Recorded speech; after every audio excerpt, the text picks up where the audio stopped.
Good afternoon, and thank you for joining us for another couple session therapy. I'm Lene Willis, licensed therapist in Maryland, West Virginia, and Ohio. And I wanted to share a little bit more information about the sponsors because I botched that last week. So, Parsons Design is a company that fulfills interior design services and event planning services. They organize your closet, pantry. They provide consultations about your home decor and provide ways to rearrange and change it up. The person can also act as an event planner and be a day of coordinator for your wedding if that's something that you need. They can also do setup decor and take down decor, no cleaning services. And the events that they help you prepare for are birthdays, weddings, dinners, baby showers, etc., etc. So if that's something that you're interested in, I'm going to make sure I drop the link in the description box once this video is posted on my YouTube channel, which is Counseling Conversations. And then my second sponsor is Blue Hibiscus Organics. They are new to the organic skincare industry, and they provide customers or provide products to customers that are of the highest standards. The products are all natural, cruelty-free, and plant-based, and all the products are made by hand with care and love. And the products that they have are body butters, they have focus oils, soaps, bath bombs, you name it, they have it. If you're interested in natural and organic products, that exactly is the place where you want to go. I will also drop a link to their website, Blue Hibiscus Organics, in the description box below, again, as well on the YouTube channel. So let's go ahead and jump into today's conversation. I'm very excited about this because we'll be talking about money. So specifically, the topic is for the love of money. In relationships, married, dating, or otherwise, money is something that comes up. And I would say, even if it doesn't come up kind of outwardly, it still shows up in dating, in certain conversations. And I just think it's important for us to make sure that we are addressing these issues because they come up all the time. And I feel like it could make for an awkward conversation, but really it does not have to be. And I have plenty more videos that I can, I'll probably refer to later on in this conversation, but let's just jump into the objectives. So of course, we'll be talking about money, just kind of umbrella, like how it relates to people in a dating relationship, when those conversations should come up in dating, how it should come up in a marriage or in an engaged relationship. And also, if it hasn't come up in your marriage, which would blows my mind if it hasn't, how to have those conversations and ensure that there are some things in place for your finances in the relationship so that there is healthy finance goals and other things set up in the relationship. Now, another objective will be crashing through. I'm saying crashing because I know some people do not, people have varying thoughts about this, but that objective is bank accounts and your relationship finances and the budget. Yes, there has to be some kind of checks and balances set up in your marriage or in your relationship to ensure that your money in the relationship is handled accordingly. And then, of course, we'll talk about the importance of the financial goals in a relationship. And then I'll also walk through creating financial goals. And I know that this could sound elementary to some. If it is, then once we get to the third objective and we've completed that, feel free to give us a thumbs up and share the video. But I will go into addressing how to create financial goals just so I can make sure that you have those skills if you do not possess them. Great. Ready to jump in? So my partner in crime for this conversation, thank you so much for joining me, is Terrence Chris Court. I call him Court because I don't know why, but I just always call him Court. I don't know when it started. I don't know. But Court, are you ready for this conversation? Yeah, I think I'm ready. You're like, oh Lord, where's she going with this? All right. So what I want to do is start out with just talking about money, talking about how it should come up from dating to marriage. Pretty recently, I was watching this episode on Ready to Love. I don't know how many of you watch Ready to Love, but it's a show that I love. I sang the intro to it on my on my Instagram page because I just love it so much. And I love PJ Morton, by the way, who dropped that quick intro song, which is freaking amazing. I just want to say, no, it's like me some time. Anyways, Ready to Love clip. I want to talk about a recent contestant, and I'm going to go ahead and share my screen so that you guys can see and be able to hear what's going on as well. So let me pull up this clip real quickly and let me know if you can see it. Can you see the clip? Yep. Great. So are you from Florida? No, originally from New Jersey. I finished high school in New Jersey. Oh, Yeah, really? so- Okay. I'm originally from New York, but I lived in Haiti when I was younger too. I don't consider myself a player because player has this negative connotation because players tend to be manipulative, they lie. I'm pretty straightforward. I don't need to lie. Wait, okay. You got it? I'm 34, so I'm not 24 anymore. I'm not outside the way I used to be outside. You know, I'm getting older. I can't just go on gallivanting all my life. I'm ready to take somebody seriously. Yes, I'm ready to love, but I can't just love anybody. No, you can't. A lot of it has to do with finances. Do you feel like you would spoil a woman in your life? Man, here's the thing with spoil. I think I give to you what you earn. You're scaring me. Do I really have to prove that I'm worthy of being spoiled? Or can you not just pick up on it? Nah, spoiling is not a good thing, so it does send off a red flag. I don't want to say it, but it's kind of gold digger vibes. So let's go ahead and flesh out this conversation a little bit. So you see how the date started. This is a date, okay? I just want to make sure everyone is on target. They know what's going on. So this date began and the couple, they seemed to be vibing, having some drinks, having a good time. They decided to move the conversation to the patio, it seemed like. So just outdoors, and this is Miami. And at the start of the conversation, Corvea, the lady's name, her name is Corvea. She asked Mark Anthony, that's the guy in the clip, about spoiling. So Terrence, when you heard, I saw your eyebrows go up. So I would love to hear your feedback about it. Yeah. Spoiling's rough, right? I don't. Spoiling is selfish, I think. Okay. Or rather, requesting or expecting to be spoiled is selfish. Yeah, I don't really.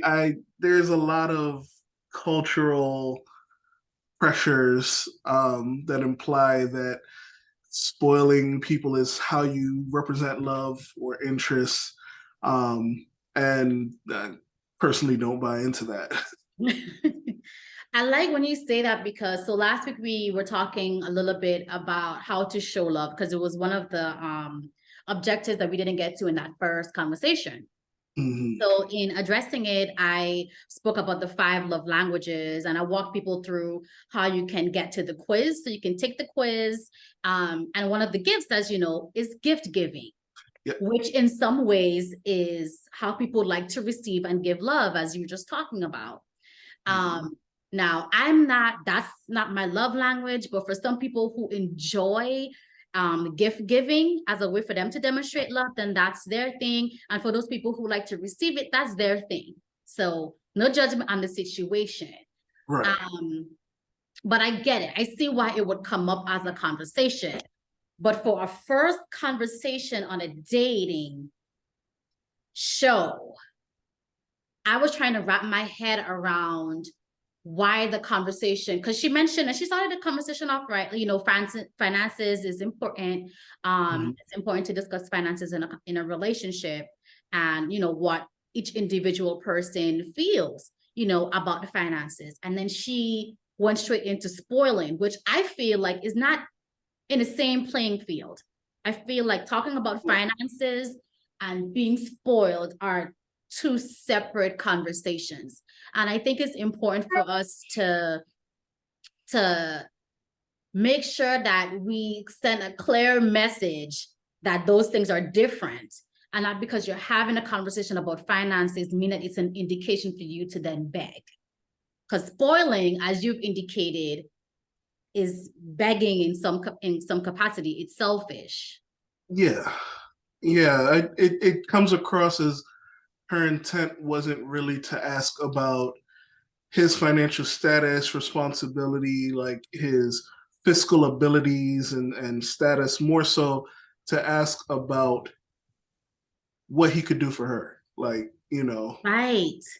Right. And when you go into a relationship, it's not just about what someone can do for you financially. It's about Right. trying to assess if the relationship is even a good fit. And financial fit is appropriate. So yeah, Yes. I value her asking let's talk about finances. That makes sense. But when she took it to that step, I was just kind of like, I was just really confused.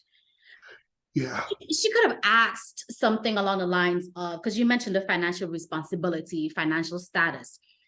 There are appropriate ways to assess for that. A good way to assess for that would be something like, I make somewhere between, you don't need to provide the exact amount of money that you make, but you can say, I earn something around, $30,000 to $50,000, or 50 to 70,000 a year, or six figures and above, or whatever the case is. If you want to divulge the exact number, that might be oversharing, especially for a first date conversation. First thing. And I get it that in this setting that the conversations they need to occur rapidly because you're dating over like a 3-month period or something like that, like maybe a 6 to 8 week period or something like that. It's a very short time, so conversations are escalated. So I guess Right. having the conversations, but I don't know if it would ever be appropriate in any setting to specify the amount of money that you're making. Even if asked, there's a way to just say, do you earn 50,000? Well, I earn, somewhere in that range, somewhere between, 50 to 70,000 a year, or whatever amounts, whatever range you want to give. So you can communicate that, and you can, once you've communicated that, you can specify why you're communicating that. Most likely Right. it's because there's some type of lifestyle that you would like to be able to maintain.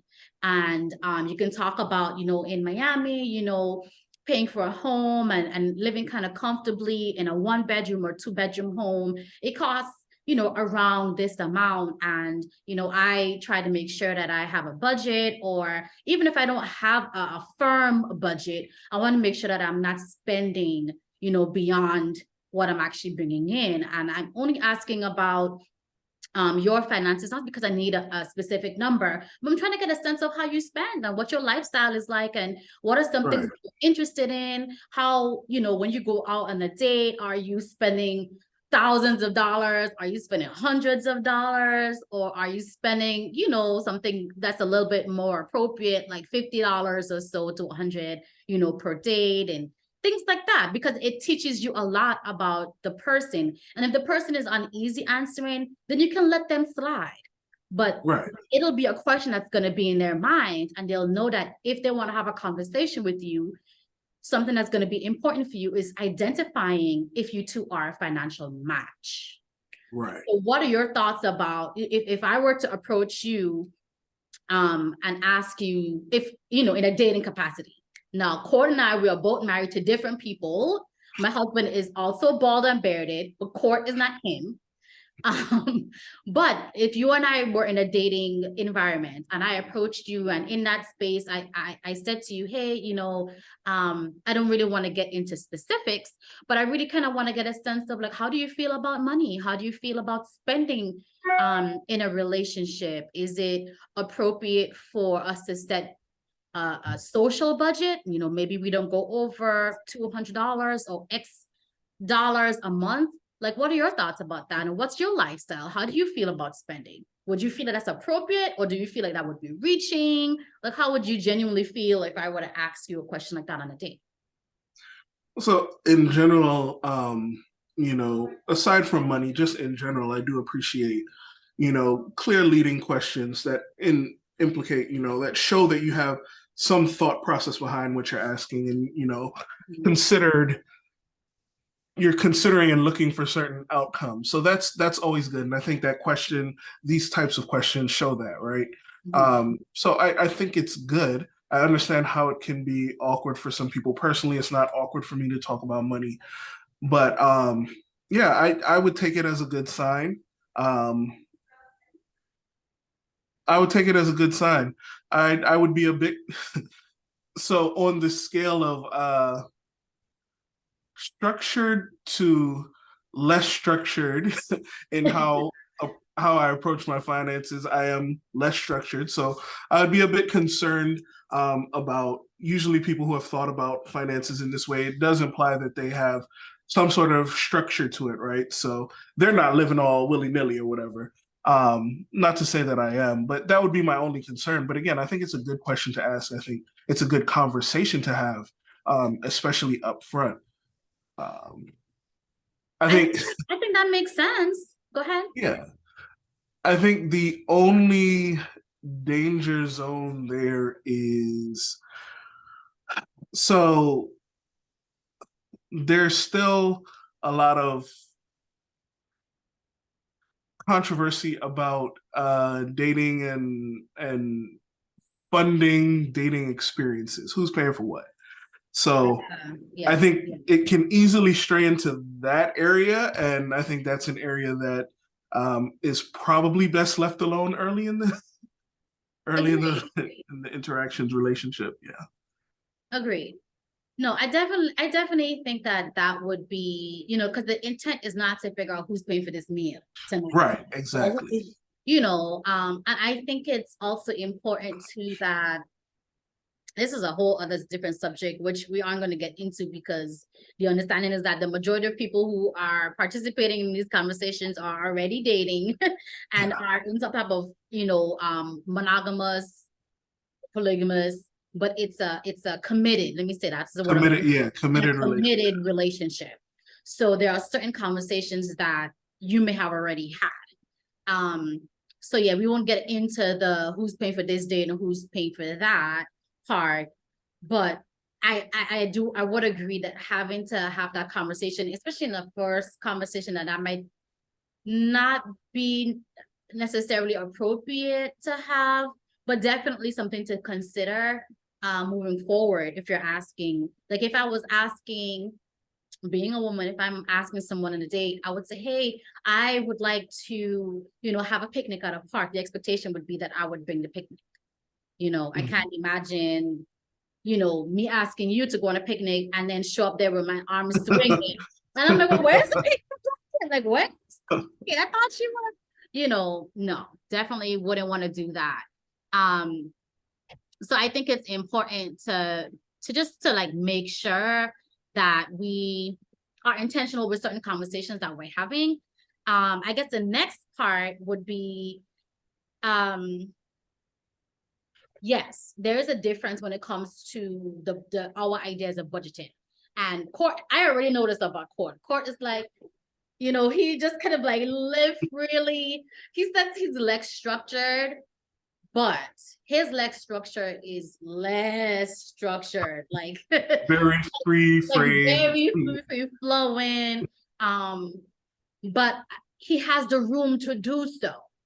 Okay, let me also make it clear that Court may not be a millionaire, but he's making enough where he doesn't have to have the kind of structure that other people need, because that's not who they are character-wise, or because they have the finances to cover it, where it may not matter so much because his expenses are being met easily without it dampering finances. So you have to also be cognizant of how that also plays a role in determining the structure created around finances in your relationship. Yeah, it's true. And to be 100%, transparent, I have not always been where I am. So, I mean, when my wife and I got married, we had nothing, which, for the record, is a great time to get married. Life is a lot easier when you have nothing. I shouldn't say easier. Life is a lot more simple, right? Who's paying, oh, let's go out. Well, we can't go out because we broke. So we want to sit here and enjoy each other's company, or let's buy these shoes. Nah, we broke. So, you know, life is much more simple when you're broke. But I do think that it is easier to foster these conversations as a unit when the unit has, whether it be, as you pointed out, 2 people, 3, 4, how many ever people, when that unit has achieved some new level of financial growth, it's happened as a group. It is kind of hard to talk about these things and awkward to talk about them when you're two separate individuals, right? And it feels like you're digging into someone's personal business. But I think that being transparent is a goal you should set, not just for money conversations, but for all your conversations. Anyone who you're considering dating, you should be transparent, because that transparency helps you avoid any problems later. Like, I'm telling you how much I'm making, right? I'm telling you what my expenses are, what my debts are. That way you have a good feel for it. And it's not like, oh, right before we get married, I should let you know that I have, 70K in student debt that you didn't know about, right? No gotchas, because you're transparent from the front. Mm-hmm. That's a very interesting point that you make, because I don't feel like people have those conversations. And the way that you mentioned that, it was very casual about knowing your partner's income. But the reality is that there are a lot of couples who don't have those conversations. They have no idea how much their partner is making. They have no idea what bills or expenses their partner might have, which is challenging, because being able to do things for each other in the relationship or in the marriage, or doing things for your children, if you have children, if you share children, you have to consider how your finances individually and together is going to impact your relationship by itself or people within the family group. Say, for instance, maybe you have a brother-in-law or a sister-in-law who might need money for something. How do you guys determine or make decisions about giving money to help that person, if at all, if you have no idea about the current financial state of your finances in the relationship? So there are conversations, these are important conversations that you need to have. And I think finances is actually one of the top reasons that relationships and marriages are severed, whether people get divorced, or whether they decide that they don't like the way that their partner spends money or feels about money. You also have relationships and marriages where people just spend frivolously without having conversations with their partners, or who make decisions financially unilaterally, making decisions without their partner about how the money is going to be spent in the home. Like, these are all financial problems that come up in relationships, and they're important. And a lot of people, we don't address it. But the reality is that it comes up. So let's talk about it, because we've kind of spoken about like some of the nuances of like relationship, finances in beginnings of relationships, and having some of those preliminary conversations surrounding money. Let's say you want to have a conversation with your partner about money. Let's say you have gotten to the point where you haven't had a discussion about it at all. You might live together, and you haven't discussed how much your partner is bringing in. You haven't discussed all of the expenses. Maybe your partner is paying a car off for their previous partner, and you are unaware of that. Or there may be some outstanding credit card bills and things like that that are being covered. How do you ask these questions? How Court, for you, do you feel would be an appropriate way to bring up a conversation like this if there was something that you wanted to inquire about? So this is probably not going to be a popular line of thought, but I am a very strong supporter of the idea of shared accounts. So You said sharing accounts? Shared accounts. Yep. Okay. So I feel like, and in fact, the route that I took in my relationship with my wife was, as we dated, as we began to talk more and more about moving towards marriage, we started talking about finances, not necessarily in terms of the specifics of finances, but in terms of family, right? So how did you grow up? How are your parents? How do they deal with finances? And how does that represent itself in the roles that you see for the partners in this relationship, right? Do you see yourself as, the person who controls the money? Or do you see yourself as more hands off? You don't want to control the money, you just want to be able to buy what you want. Do you think that should be a shared responsibility? So, I think it's less pressure when you start talking about those things in that way. Oftentimes, you'll find that one person is more interested in fiscal responsibility than the other. And if neither of you are, then it's a good sign that maybe you should both take some time and read some books, or make a plan to do something together, right? And that could be another relationship activity. But once you've gotten over the idea of like, okay, what is our personality when it comes towards finances, then I think it's time to start testing things out, right? So you test things out, not necessarily by saying, all right, well, here's my bank account number, here's my login and my password, but you start to bring into the conversation the ideas of things that you want together. So you get married, you need to move in together, right? If you're not already living together, or if you are already living together, then how do you, and again, this is going to not be popular, but how do you transition from the roommate approach of let's split the bills to a shared responsibility model, right? So how do we translate to that?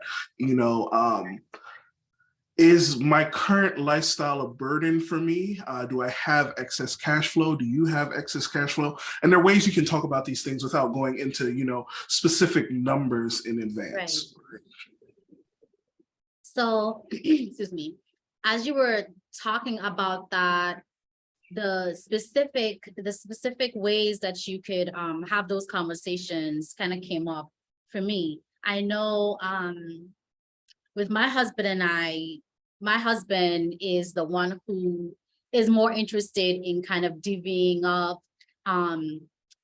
or identifying the expenses and figuring out how we're gonna manage our money. So we do it pretty similarly to you and your wife. We have a shared account, but we also have separate accounts.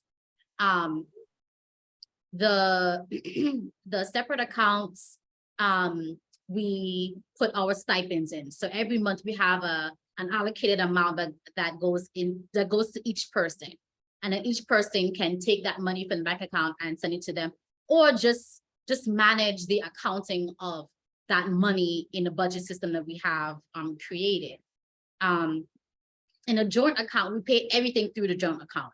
All of our monies, 100% of our money go into the joint account. And then from the joint account, those stipends are taken and sent to our individual accounts. So if I wanted to buy my husband some shoes and I don't want him to know, I would buy it from a separate account or from some separate entity that allows me to pay for it without him knowing about it. So it could be a surprise. Or if I want to go to McDonald's and I don't want it to come out of our social budget or whatever, then I get it, I spend that money on myself. If I want to go to Coastal or whatever, those stipends or whatever is created for that purpose, my individual selfish needs or something I might want to do for someone else that has nothing to do with our family budget. To get to the point of having those conversations, it is first important to identify what your expenses are together. So sitting down and saying, hey, babe, I realize that we're operating as roommates, like you said, and I want us to operate more collaboratively.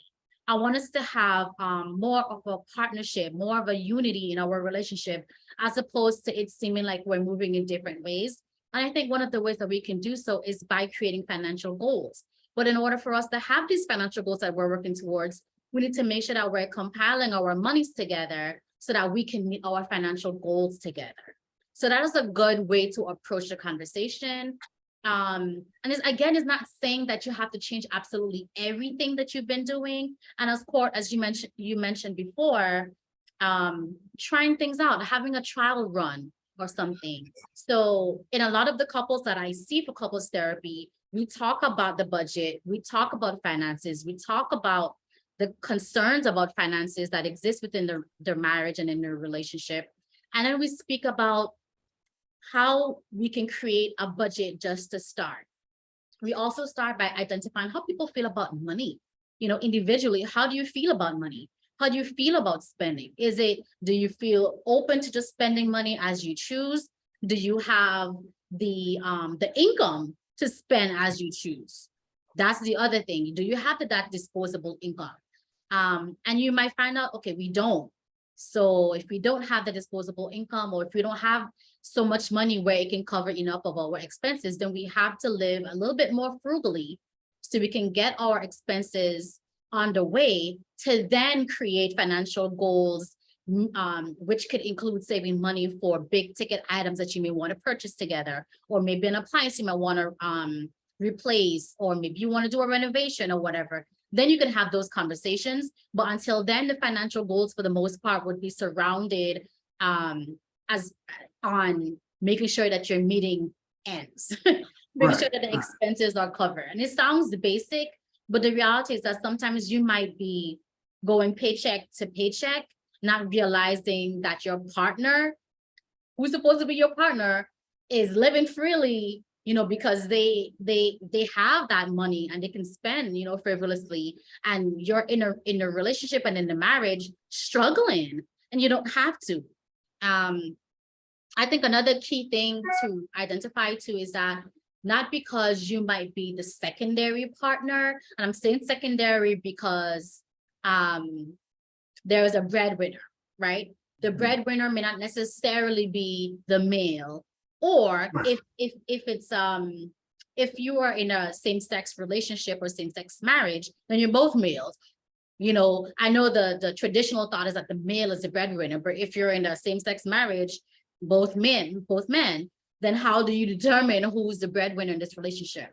So there has to be some kind of identification of who the breadwinner is, in a sense of who's going to be the person to help with leading the charge with identifying the budget and identifying what the expenses are in the relationship. And again, as you mentioned too, if there's no one person that wants to take that charge, then it's something that you both have to educate yourselves on to then come to that decision. And as far as like resources go, I am gonna add, I forgot that my husband and I, we did this, we had a YouTube channel for a while called House of Ways and Means. We spoke a lot about like marital issues, and finances was a big thing because my husband is in finance. So we spoke about ways to create a budget. We spoke about ways to create financial goals and a whole lot of other like financial videos. And I'll go ahead and I'll drop that link as well in the description of the YouTube. So it's something that you, if anyone's interested in looking at, you can have those conversations and watch the video and talk through some of the things that you might need to work through, the financial conversation you need to work through within your relationship. So any other thoughts on bank accounts and budgets? No, I mean, just take it easy. It's not as stressful as people make it out to be. Like you pointed out, I think finances and financial issues are one of the leading causes for, the dissolution of relationships, whether it be divorce or just people splitting up.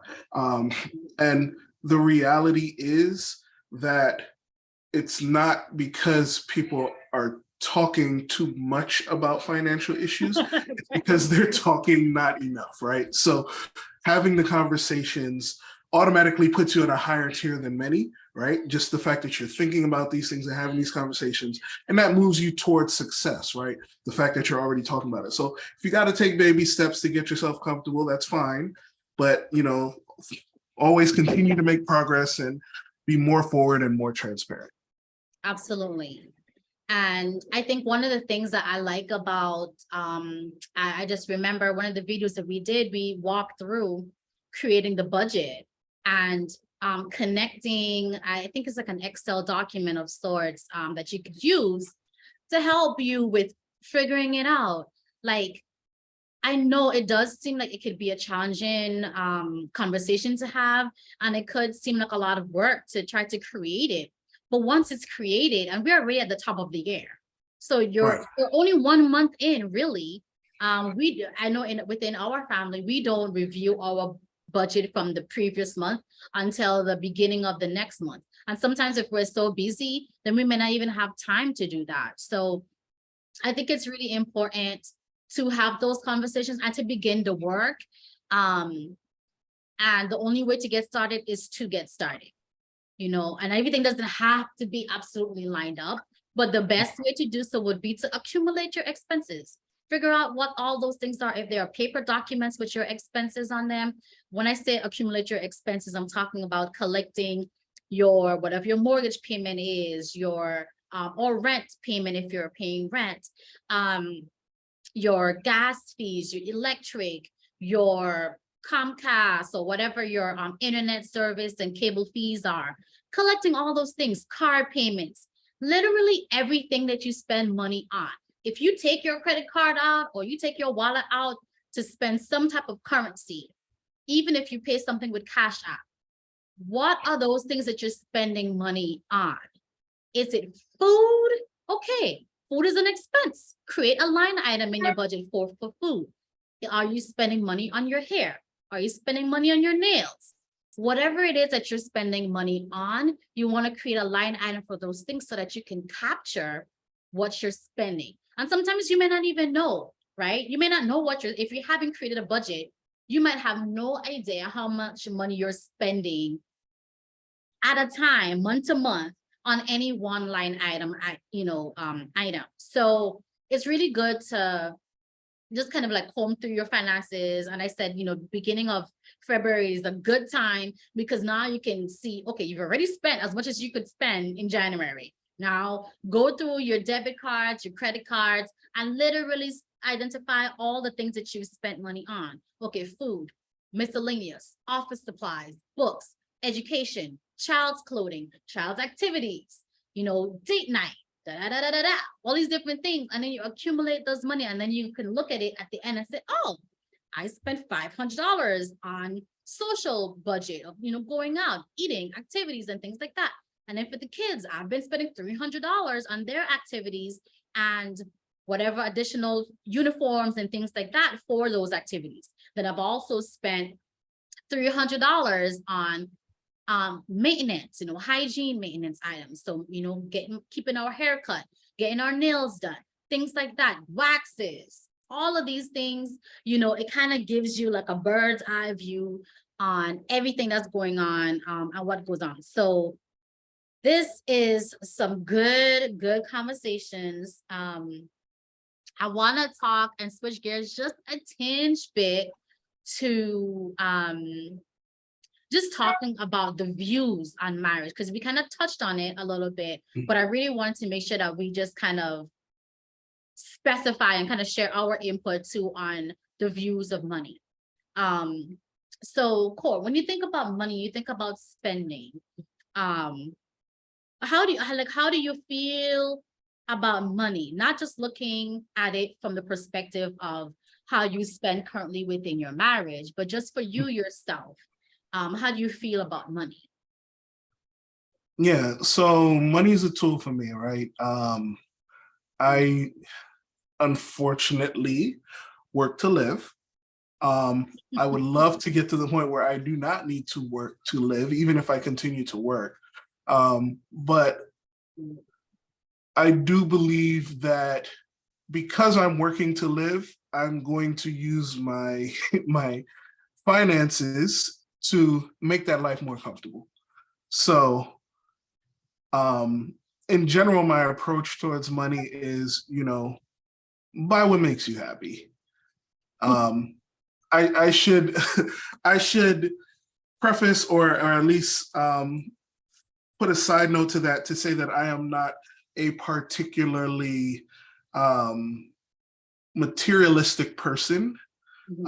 So while I do buy expensive things, it's not necessarily because they are expensive, right? So I think you need to know yourself, right? Because if I was the type of person who was, per se, into designer clothes, then I may need to be like, okay, well, buy what makes you happy, buy these designer clothes. But because the scale of how much you can spend there and how often you can spend it is so great, and there's so little friction to stop you, I may need to say, okay, well, in this case, I will create a budget, right? Right. Whereas for me, someone like me who buys very big ticket items, there's enough inherent friction there. I can't just be like, all right, well, I'm going to spend, a huge amount of money today, and then tomorrow another huge amount of money. Like, just the fact that the numbers are so big, it makes you pause and consider your finances, right? So you have to be aware of yourself and what your spending leans towards. And that's why what you were saying before is so important, right? It's not always about, while I may not be great at keeping a budget, I'm very good at doing a retrospective, whether it be quarterly, monthly, or yearly, on what I've been spending my money on, right? I had this much money come in. You need to know where the money is going. Right. And then you can make informed choices from there.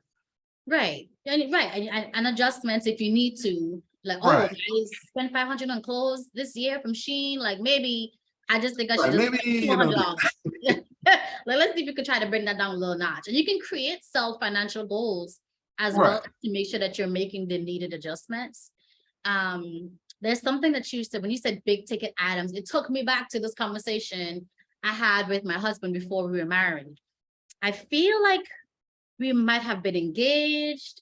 Babe, I don't know. He's here. He's watching. He's probably going to text me and let me know. I don't remember if we were engaged at the time or not.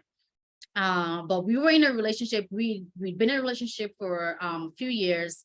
And I knew that we were going to get engaged. I either knew that we were going to get engaged or we were like at the start of getting engaged.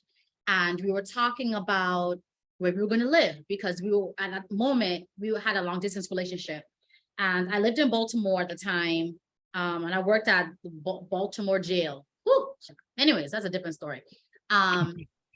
And we were trying to figure out like where we would be living and, of course, thinking about like costs and how much we would want to spend, not how much we could afford, because we already had an idea of how much we could afford, but we didn't want to spend to our max, in the first year of marriage, because it was important for us to pay off all of our debt, which we did. Anyway, there's also a video about that, how we paid off $100,000 in student loans. That's another video for another day. But we were talking about that. And at some point, my husband made a decision unilaterally to move back to Maryland. He lived in Pennsylvania at the time. And he accepted a job in Maryland, in Laurel. And he moved to Laurel. And in the same token, he bought a car, right? So all of these decisions to me are financial decisions. And while we were not married, I believe that we were engaged. I feel like I had some rights. And whether we were engaged or not, I would have still brought it up because of who I am. I was just like, you made all of these decisions. You spent all this money without having a conversation with me about spending. Like, you just made a decision to spend this money, and like, that's crazy. And the thing is that not too long before he got his car, my car that I had at the time, my Saturn, oh, rest in peace. That thing took me to a bunch of potlucks, to church, to everywhere, man. But it died, and I needed to purchase a new vehicle. And in the process of me purchasing a new vehicle, I kept my then boyfriend in the loop of how much I was spending and how much I was trying to spend per month, down payment, like what that would look like, how much money I would get from my Saturn if I turned it in, and all of that. And it was important for me to have those conversations with him. So imagine the stab in my back that I felt when he purchased the car and we didn't have a conversation about it. So we did. And in that time, out of that conversation, we decided that if either of us wanted to spend any more than, I think the amount was $200, which is like a big ticket item cost, anything more than $200, it could have been 3, it could have been 5, but anything more than that, that we needed to have a discussion with each other about it before we made those purchases. Even if those purchases were made for that specific individual or with their individual money that they brought into the relationship, only for transparency purposes, because it's important for us to kind of have an idea of how things are being spent, because it lets us know how much we would be able to afford moving forward. So when you said that, I just kind of took me back to that conversation, which was so importante for me. So the importance of financial goals, we spoke a little bit about that. And regardless of how the bank accounts are divvied up, each relationship must share some kind of financial goal. And here's why. In order for the relationship to be able to move forward and for your partner to feel like they are connected to you, there has to be some type of transparency. There has to be some kind of like goal or like interest that you all are working towards. And even if you may not love your partner's ideas, your financial ideas, you still need to support it in some capacity, and your partner should still come and have a conversation with you about it. So there have been things that my husband's wanted to do, as far as like investments that he would like to make and things like that. I'm like, oh, I don't know about that, but okay, this is something that you've done. Make sure you do the homework, do the research. Then he will come back, present it to me, let me know what he's found. We have a discussion. Even if I may not be 100% in support of it, if this is something that he's done the work on, he's interested in it, then we've decided how much money he can use to invest in whatever things he might want to invest into. Because at the end of the day, whatever profits he makes from those investments, it comes to us because it's our money that supports whatever those investments are that he's making. But again, conversations. We have those conversations. And there have been investments that I've made that he's like, that doesn't sound right. Or that doesn't make sense. And I said, okay, well, let's do this. I have $5,000 that we've allocated for me to invest in whatever I'd like to invest in. I'm willing to, spend $2,000 to $3,000 on whatever this investment is. If we lose it, we lose it. Then that's the other thing about investments. Knowing that there's a possibility that you can lose 100% of whatever that money is, you have to chuck it as a loss, right? But if you make money from it, then great. Then you can recoup those costs. But you have to also be aware of what investments are and know that if you're committing $500 to something, $200 to something, $5,000 to something, that investment could be lost at 100% of it, the allocated amount. And you have to be okay with that. If you're not okay with losing that amount and you know that your relationship is in a position where you can lose that amount, then do not invest that amount. That means that you do not have the money to invest that. And again, money isn't even my area, but I know that you have to have communication around money. Yeah. I just want to add that another strategy that I've found to be super useful is using your partner as a sounding board, right? So you mentioned, there's this investment I'm interested in, and I know specifically for you, your husband is in finance, so that's a natural thing, right? To bring it to him. But and so as a person, I am a researcher, right? I become extremely fixated on an idea or a concept, and I will spend a week or two learning anything and everything about that thing. This is hobbies, finances, anything. So whenever I'm talking about a purchase or an investment, because I am so obsessive about it, I find that I'm often talking to my wife about it she often doesn't really care, but she always knows what I'm interested in, what I'm thinking about. So when I come to her and I'm like, hey, I think, she's like, you want to do the thing you've been talking about? I'm like, yeah, I want to do the thing, right? And then we can have like a candid conversation because she's heard enough to have questions. Oftentimes, if you come to someone with, okay, well, I want to do this, and it's the first time they're hearing it, it's a lot to ask at that point, right? Right. They haven't given them time to work through, how they feel about it, what the risks are and all of that, and to do their own research. So, as annoying as it can be, and sometimes against people's personality, not everyone is, as kind of verbal as I am. But it helps to say, hey, I heard about this thing that I think is really cool, right? This interests me, and maybe you can look into it. And if something comes from that, especially when it comes to finances, then you've already planted a seed and it makes that conversation easier. Yes, agreed. Again, see, you're talking about that communication piece, and it's really important. And communication is such a vital foundation for marital and relationship issues that if it doesn't exist, I don't know how you're in the relationship. I honestly makes the hairs in the back of my neck fall. That's why I did that, because I just felt it. Like, you have to have communication. That you don't have to agree. No one is saying you are individual people. There are going to be differences. My husband says some things and I'm like, bruh, that makes no sense to me. And I said things too, and he's looking at me like, girl, I don't know what you're talking about. And we don't agree. Court knows, because I have conversations with him like, am I trouble? Or is this? I use, my friends, and be selective with who you use as a sounding board. Not everybody needs to be a sounding board. I'm not going to all my friends asking them for input on situations. Let me also make that clear. You don't bring everybody into your situation. Okay, let me just make sure I put a disclaimer out here. Then you're gonna say, "Oh, Lene said I should have asked my friend, the cashier at Walmart about my budget." No, I did not. I never said such a thing. Do not put words in my mouth.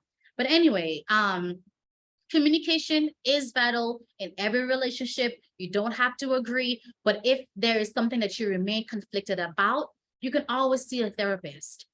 Seeing a therapist doesn't mean that you have to be in sessions for on and on and on and on and on. If you have multiple issues that need to be addressed, then sure, okay, address those multiple issues. But if you have one thing or two things kind of here and there, 1 session, 2 sessions, 3 sessions might be all that you need to rectify whatever the issue is. And once you're finished, you're finished. And then you can come back to the therapist for something else later down the line if you need that support. Okay. But in relationships, the expectation is not that you're going to agree on every single point. The expectation is that you will at least try to have those conversations. You will at least try to be transparent with your partner about what it is you're thinking and feeling, in hopes that they can pick up whatever it is that you're putting down, and vice versa. That is it. Not asking for rocket science to be created here. Now, one final thing I wanted to touch on, I did mention that I wanted to kind of work with you all on creating financial goals, just to have an idea of what that looks like. And I am going to share my screen so you guys can see how y'all didn't tell me that Zoom has a whiteboard. Bro, Yeah. Game changer. I don't even know how to use it, but let's just try it and see how this goes. Can you see the whiteboard? Yep. That's cool. Is it across your entire screen, or is it like showing a little bit of it? It's showing it's taking up the whole screen, kind of like a video. And then cool. People on the side, yeah. Okay, cool. So SMART goals. Let's talk a little bit about what it means. It's an acronym. So S means specific, M means measurable, A means achievable, something that you can attain. R is for realistic. Your goals have to be realistic. And then also T, it has to be some kind of like time sensitive, something that specifies whether that goal is made in its appropriate sense. And you can use SMART goals for other things, but I'm just going to demonstrate how you can use SMART goals for financial goals. So let's say you and your partner are interested in purchasing a car. You have cars within your home, but currently you have a car that's going bad and you want to be able to save for that car, right? So specific is that you want to save for a car. Now, you want to be able to measure how you're going to save for that car. So you want to be, maybe you want to save $300 a month as a down payment for that car. Is this something that's achievable? You might decide, okay, well, it is achievable. And actually, we can, because of how much money that we're making in excess of our expenses, we might actually be able to save $500 a month so that we can reach our goal faster than we thought, right? So $500 a month. So let's say you wanted to reach or make a down payment of $5,000, right? So that you will be able to make your car payments of less than $500 a month moving forward, but you do want to be able to save $5,000 first. So the goal is to save $5,000. And you might decide, okay, looking at our expenses and looking at how much money that we're making, we can probably make our goal within 1 year. We can save $500. Well, let me do the math on that because that math isn't math. And math is not my strong suit. So if you save $500 In a 10 month, months. you would actually end up saving $6,000. Right. Okay. So let's change this then. Oops. How do you go back into something that you've already created? I don't know. Don't get me to create stuff. So I'm just going to recreate this, right? So Okay, yeah. car, $500 a month would then lead to $6,000 a year, right? And you want to make that payment, you want to have met that goal within a year's time. So then let's bring this down a little bit further because you want to make sure that now that you have the pieces in mind, you've identified that this goal is achievable, this goal is realistic based on your expenses and your income. It's specific because you know what you're saving for, you know how much you're saving, and for the period of time that you'll be saving it for. Let's create the actual SMART goal. So we will save $500 a month for 1 year for the down payment for a new car. Boom. Right there, you have the specific amount, it's measurable. You have a time frame of when you hope to reach and attain this goal. And then you're specifically saving just for the down payment. You're not saving for the entire cost of the car. You're just saving for the down payment. And you know that you're saving it for a car. Right here, boom, you have a SMART goal. And you can assign this, this kind of tool with any financial goals that you'd like to create. Cool. Any questions? I feel like that was clear. Do you feel like that was clear enough, Court? Yeah, I think that's good. I like that framework. Okay. Cool beans. All right. So if you guys have any additional questions about marriage, love, finances, things along those lines, feel free to go ahead and send me a message. You can send me a question or any topics that you would like for me to touch on at LP Willis at LPC as in Cobra, T as in Thomas, services with an S on the end, .com. So LP Willis at lpctservices.com, and I'll be sure to get you. And just as a reminder, our sponsors again, Parsons Designs and Blue Hibiscus Organics. I want to thank Court so much and my husband Roy for joining this conversation. Peace and much love. Bye.